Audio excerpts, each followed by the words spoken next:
Hello all my pixies and peeps. Thanks for tuning in to the Purple Pixie. And I'd like to personally welcome you to my fairy garden, which is what I call my craft room. This video is part of an open invitation collaboration called the Flower of the Month Challenge, and it's held on the 7th of each month. Now, I must apologize that my video is so late, but hey, life happens, right? Now, the host of this challenge is DIY Deanna The Crafty Magnolia. Her link to her channel will be in my description box, and you need to check it out because she does a lot of cool crafts. She does farmhouse, boho, and rustic, and of course she's awesome with florals. So go check her out. And our co-host this month for this challenge is Broke Girl Aesthetic. She's a girl after my own heart, because like me, even though she's broke, she's busy. You'll find all kinds of cool crafts on her channel, which will be linked in my description box below, along with a playlist for this entire challenge, so go check it out. This month's flowers are the Larkspur and the water lily. I'll be working with these two printables later on. Let's jump into project number 1, which is an announcement book. Now, as you probably all know by now, if you've seen my channel before, I like to work with recycled materials. But you can easily use cardboard, cardstock, or maybe even a canvas if you like. But I'm going to be working with this 24-pack cola box.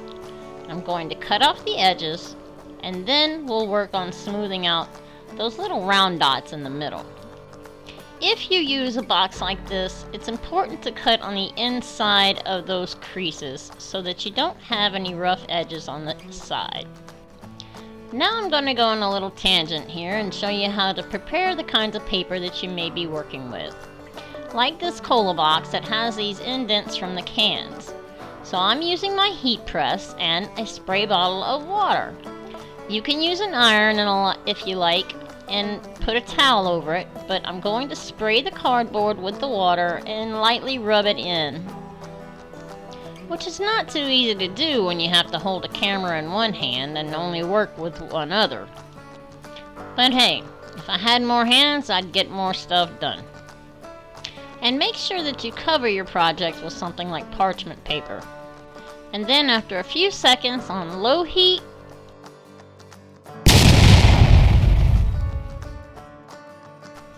just kidding folks, I hope I didn't scare anyone.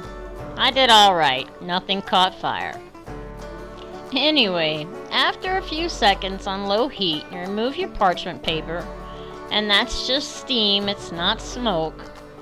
The paper's still a little wet or damp, but as you can tell, it comes out almost slick as a baby's bottom.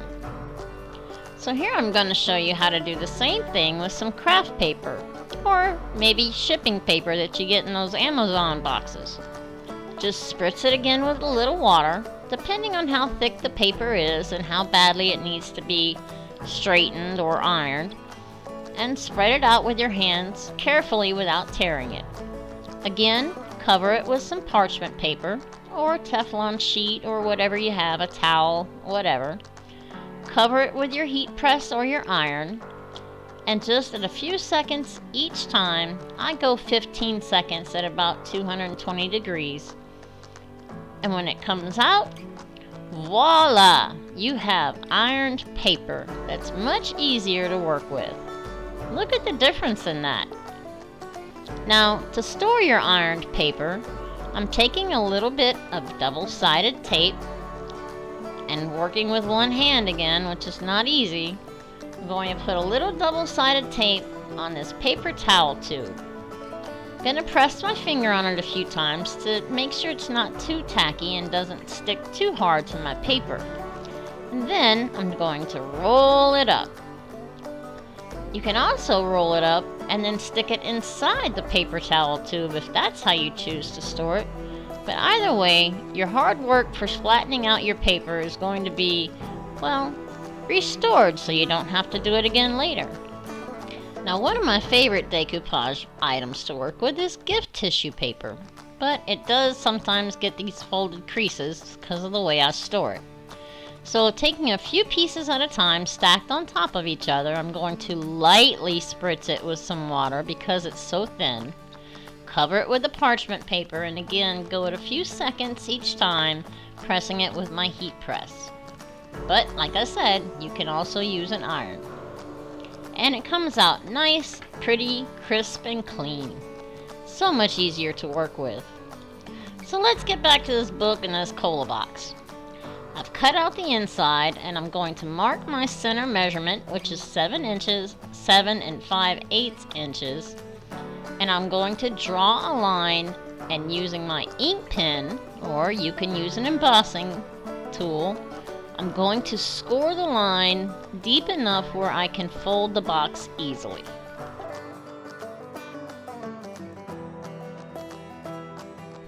And then using my metal ruler, I'm going to fold the line even better. You can use a bone folder or whatever you have on hand, but I like using my metal ruler. Now from the edge, I'm going to mark in a 1/2 inch and 1/8 of an inch. On the 1/2 inch line, I'm going to score it again.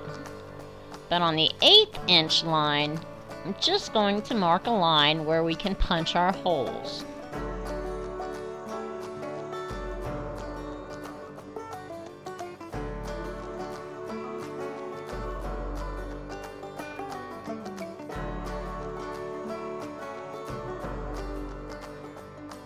And I'll flip the box over, and on the other side, I just need to mark a 1/2 inch line.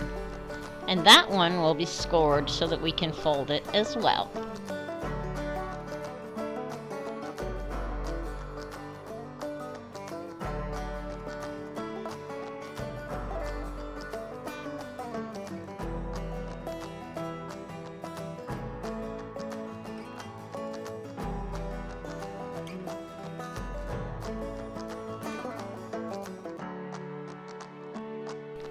And now where we drew the 1/8 inch line, I've marked spots at certain intervals where we're going to punch our holes through both sides of the cardboard.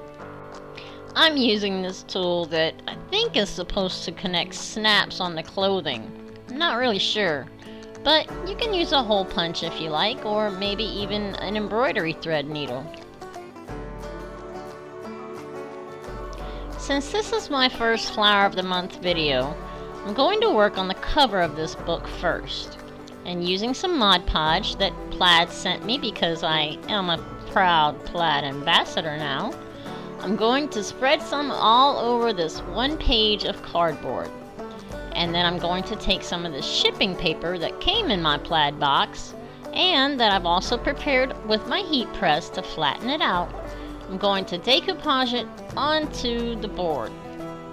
I gently press down with my fingers, and then I'm going to roll over it with the brayer that Plaid sent me to try and get all of the air bubbles out that I can. I will also use this really cool tool that Plaid also sent me with my brayer, which helps get the air bubbles out and any extra glue under the paper. Now this particular piece of cardboard I cut away from the other half that I folded, so it's only one piece. And I'm going to cut these edges at an angle so I can fold them over onto the back side. That way I don't have any rough edges.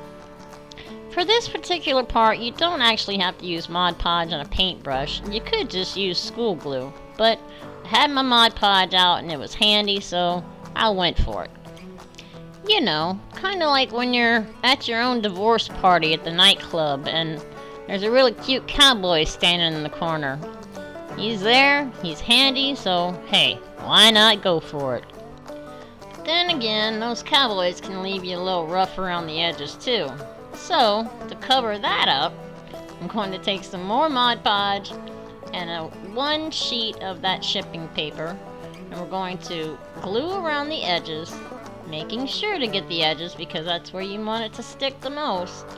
And we're going to cover it up with one sheet that is measured and cut to fit this one piece of cardboard. By the way, you may be seeing some of those can indentions on this piece of cardboard, but that's because I didn't prepare this piece like I did the others. So rest assured that when you make yours, this will not show through. That shipping paper was mostly used as a background so you couldn't see the color of the cardboard. But just in case, I'm going to go ahead and cover up these little corner edges as well. I then set it aside to dry, and once it was, I used this hydrangea printable that I got from Heidi Sonbull and decoupaged it onto the front of the book cover. I then designed the title in Silhouette Studio, printed it onto tissue paper, decoupaged it on the book, and embellished it with some metallic markers. I'll leave the links for both of those in my description box below. And now let's work on 2 pages at once. I'm going to use this gift tissue paper wrap, again just to cover the color of the cardboard box. Spreading some Mod Podge on one side and then smoothing it out again with my brayer. And of course the burnishing tool too. Out of all the things Plaid sent me in that box, I have to say I think these 2 items, along with the Mod Podge, are my favorites. And now flipping the box over, I'm going to do the same to the other side. But I'm not going to cut off the tissue paper, we're just going to fold it over so that it makes one cohesive piece. And oops, looks like I tore it a little bit. I got a little antsy and excited, got a little rough. But it's nothing that can't be fixed with a few scrap pieces of tissue paper and some more Mod Podge. Now once this is completely dry around the edges, I'm going to take an emery board and file straight down in order to get a straight edge along the edge. Don't go at an angle though, because then you risk tearing your paper. And once that's done, I'm going to use my scissors to cut and trim as close to those holes that we poked in there as possible. I like to think of this part as kind of like my underwear. Doesn't matter if the seams are a little ragged and jagged at the edges, because, well, nobody's gonna see it. Now this part may remind you of your husband's underwear, although I sincerely hope it doesn't.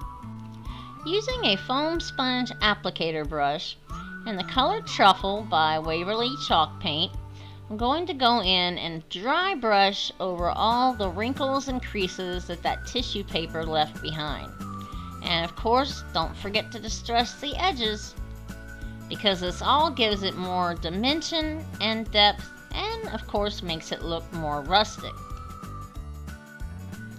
And then, once you're done distressing and picking up all those creases and wrinkles, you can go back in with a little bit of color on the sponge brush, and again, very lightly dry brush it onto the paper, which will just give it a little bit more color. My friend Brandy over at the DIY Struggle sent me these beautiful napkins. You should really check her channel out, which will be linked below, because she has some great decoupage videos, and she's always having a giveaway with some rub-on transfers or pretty things to make your crafts just up a notch. So I'm taking one of these napkins and I've peeled the second ply off of it, and I'm going to decoupage it to the inside cover and the first page of my book. As you saw, I already planned the layout for this, so I'm going to start with the first strip that kind of just covers up anything that the napkin part doesn't cover up, because I don't want that part laying on top of my pretty flowers.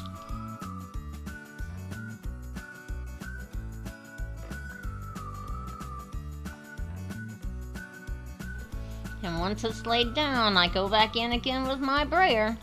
I can't tell you how much I love this thing. And the Mod Podge too. Love the Mod Podge.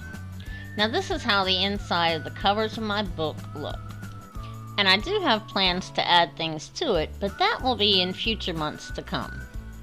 This is the back side of my book. I've already covered the inside with some of that shipping paper, and now I'm going to decoupage some pretty napkins onto it just to give me a background to work on in the future months to come. When working with your book, just get creative and use whatever you can find. Napkins, tissue paper, stickers, whatever you want.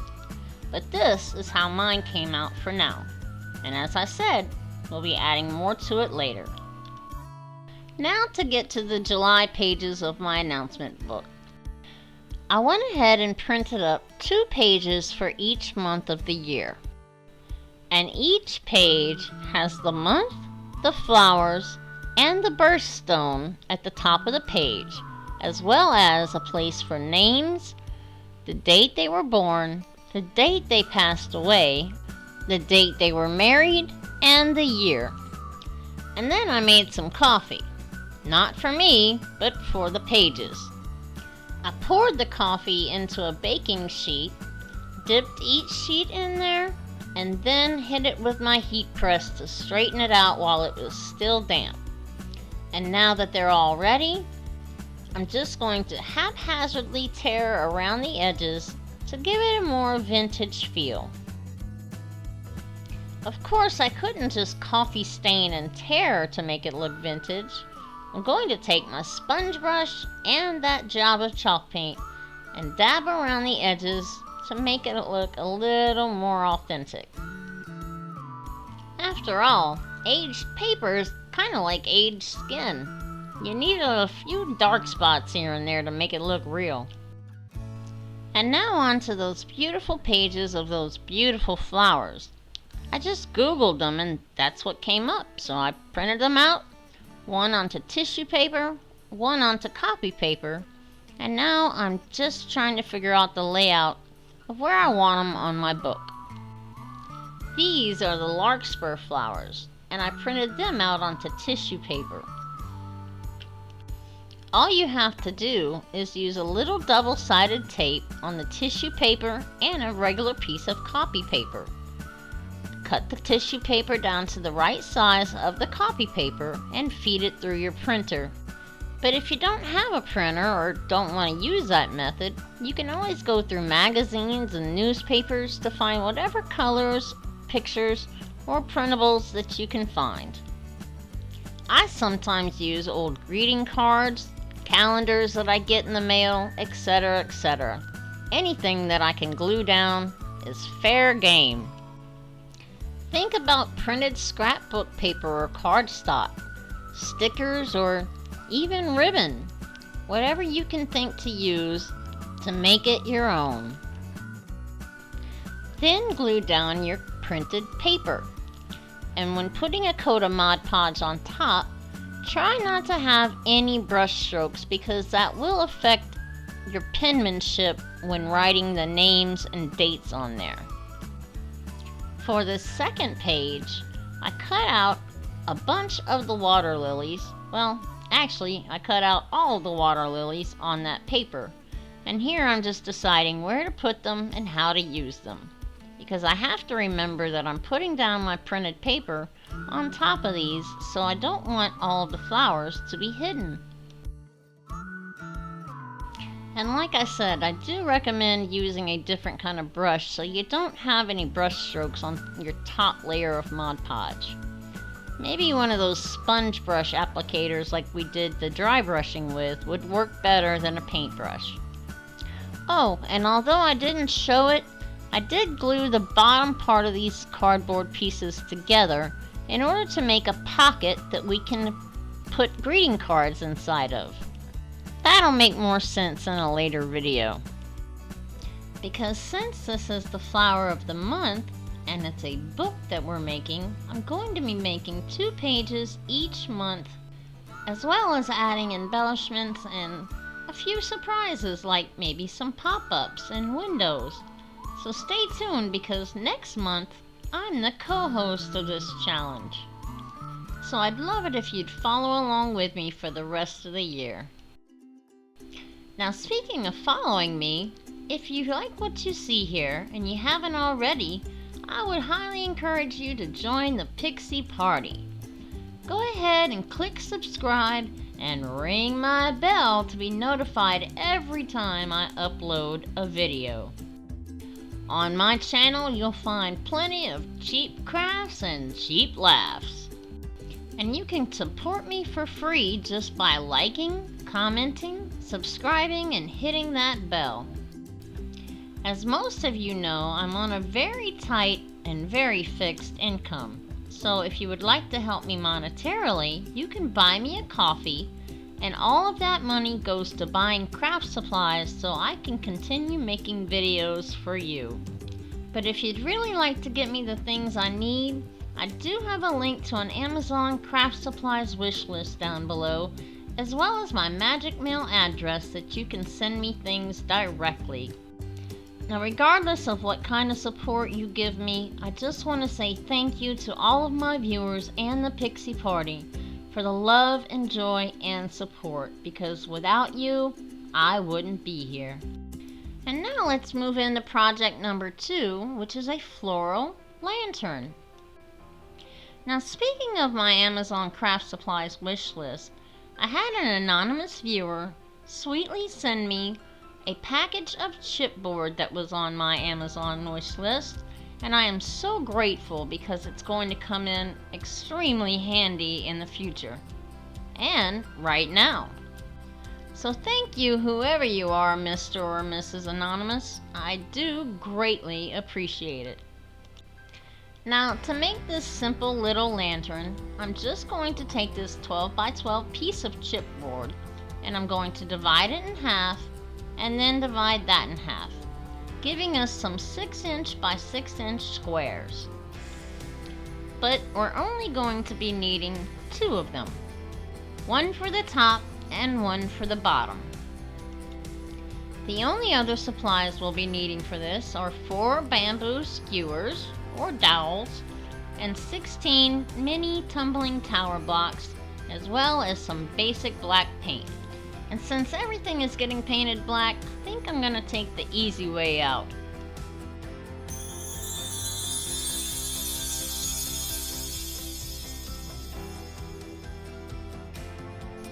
That's much better. See, a little fairy magic never hurts now and then.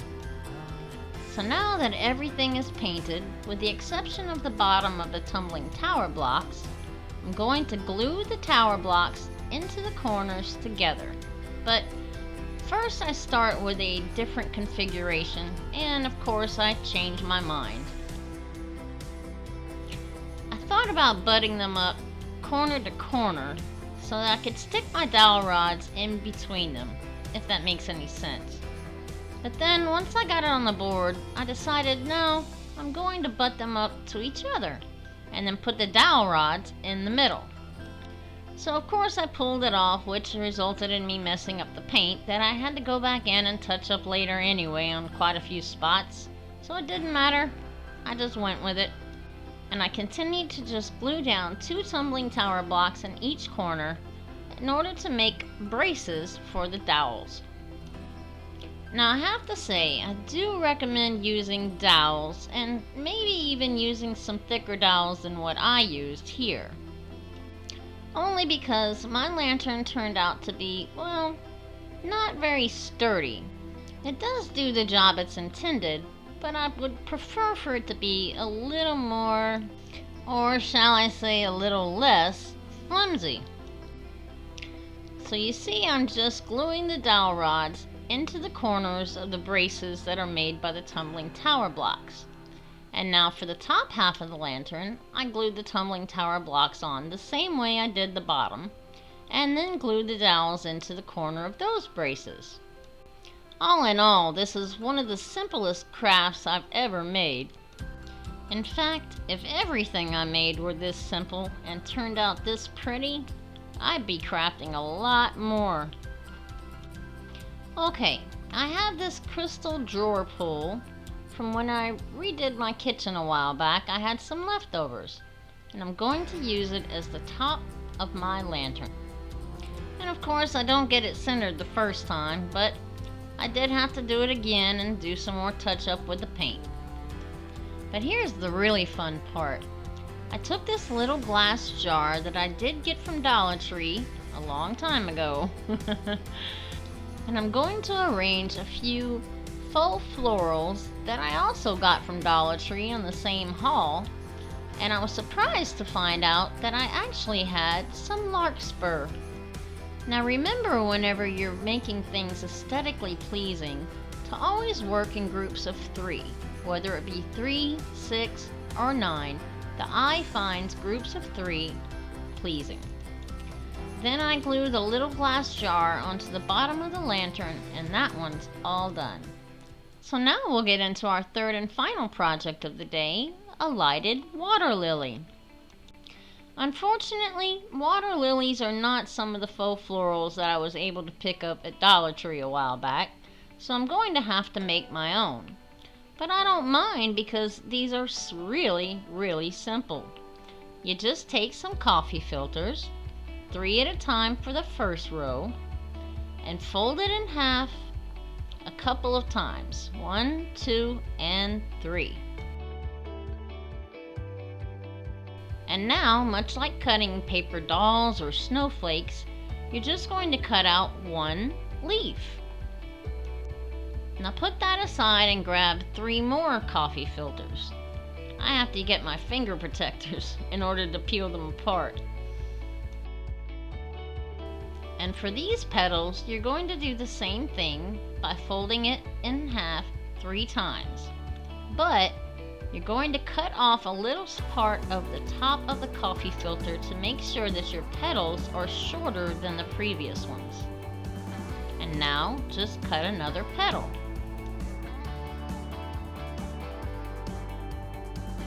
You see how one is shorter than the other? And for the final inside of the flower, take 1 coffee filter and fold it 4 times. And for this one, we're going to cut very small, but we're going to cut 2 petals into it. And now you get to unfold them all and assemble them with a touch of hot glue in the center.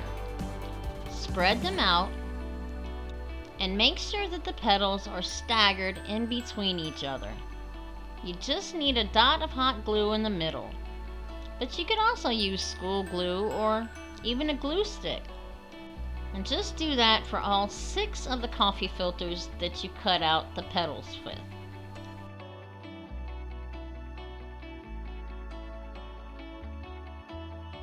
And now for the petals in the middle, simply unfold it and just kind of squinch it together in the middle at the bottom to hold it together. Just kind of fuss with it a little bit, fold it down flat, and then stick it into the middle of the water lily. Once it's dry, just start kind of fluffing up the edges as you would kind of fluff up a bow. Just scrunch it up together towards the middle until you're happy with it.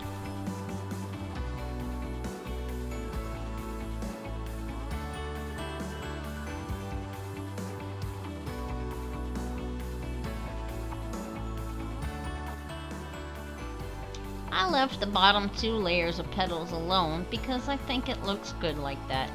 What do you think? So to make a base for our floating water lily, we're going to take this empty cookie canister that I also got from the Dollar Tree over the holidays. Now I've painted it before for a previous project, but this time I'm going to paint it to look like faux wood. I gave the whole thing 1 coat of my folk art chalk paint in the color Java, and now I'm going in with a 2nd coat of WAVERLY chalk paint in the color Truffle, and some apple barrel in the color Territorial Beige, and finally some more WAVERLY chalk paint in the color Plaster. The secret to getting that faux wood look is to lightly dry brush or chip brush on the different layers of paint and blend them as you go. So you want them to be still kind of damp and a little wet as you add the next layer. For this project I used a different brush for each color, but in a minute I'm going to show you how I use all of the different colors with 1 brush to blend and make it look even more realistic. Depending on the type of wood look you're going for, or shall I say the colored wood that you're going for, is going to depend on what order you use your colored paints. For this one, I started out with the darkest brown and worked my way down to the lightest color. If I'm not happy with how bright it is, I can always go back with a darker color or even a lighter color and work that in, blending as I go. Like here, I took some of the truffle paint from Waverly and went over the plaster because I went a little heavy-handed. Now I'm going in with some more territorial beige.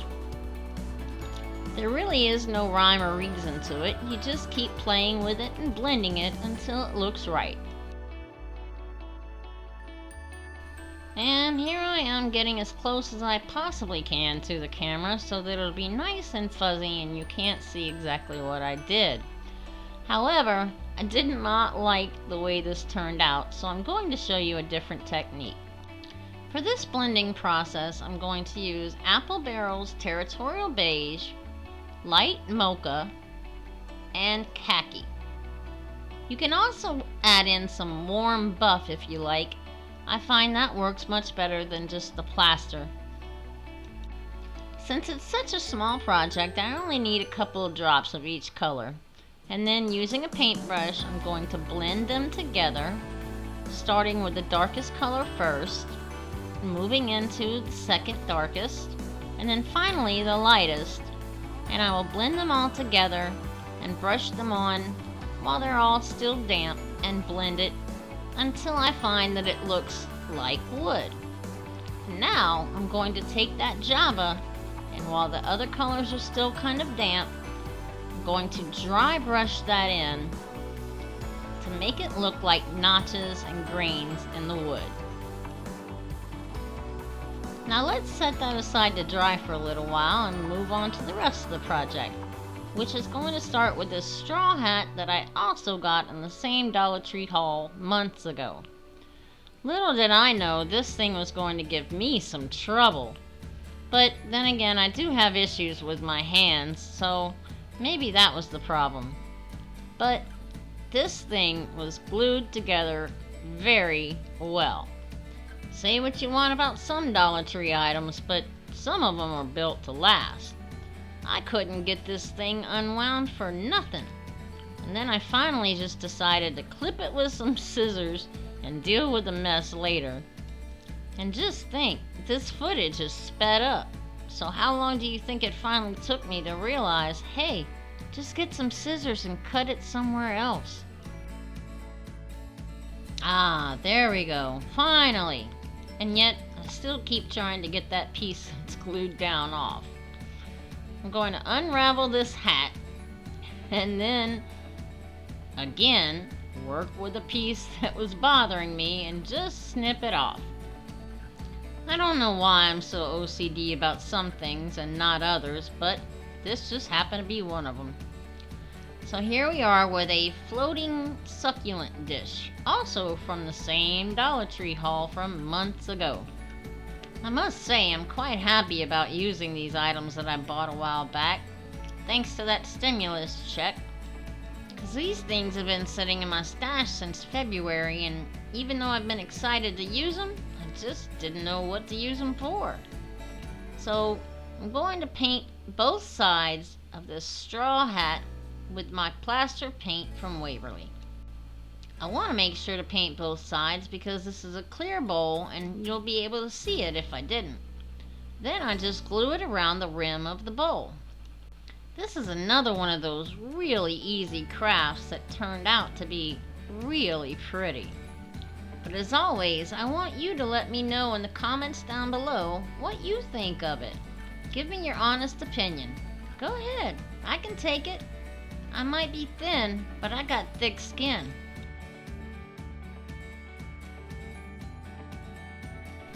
Now I also took some more of that straw hat and I painted just one side of it, enough to go around the rim of this container. Yep, be sure to wear those finger protectors because this stuff is kind of like burlap. That hot glue will come through and burn you. Just ask me, I know. Now, as if this craft wasn't easy enough, the assembly is even easier. I'm just going to take this push light, put it in the middle of the cookie container, put the succulent dish on top, throw some clear or decorative rocks in there. Oops, where'd that green one come from? I have no idea. Anyway, put some decorative rocks in there, hopefully clear because you want your light to shine through, and then add your water lily. Turn on your light, and there you have it. So what do you think? Magic or mishap? Are you ready to see the final reveal of all the projects from today? Great, because here it is.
So there you have them.